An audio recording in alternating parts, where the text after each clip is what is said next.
Hello, I'm here to talk to you with regards to DSEAR. It's a topic that's becoming more and more popular, especially with insurance companies who are asking lots of organisations and employers if they've considered the DSEAR risk. DSEAR is the Dangerous Substances and Explosive Atmospheres Regulations, brought into play in 2002 and replaced a lot of previous pieces of legislation. Simply put, a dangerous substance is anything that will put an employee's safety at risk from fire, explosion, or even the corrosion of metal. DSEAR puts duties on employers and anybody that's controlling staff to make sure that they have considered the safety of everybody in their workplace or that may be impacted by it.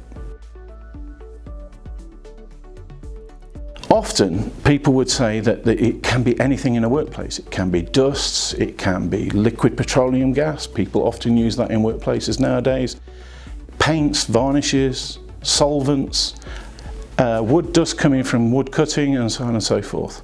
So what you've got to look at is what you have in your workplace and identify how that is impacting the workforce that you have and potentially others outside of your premises, because if there is an explosion, they're very rarely self-contained within your building. First thing you should do is find out what is within your premises that is dangerous and has the potential to cause harm to others and the premises. Once you've done that, put controls in place so that everybody that's using that product or is involved in using that product knows what they should do and how they should do it safely.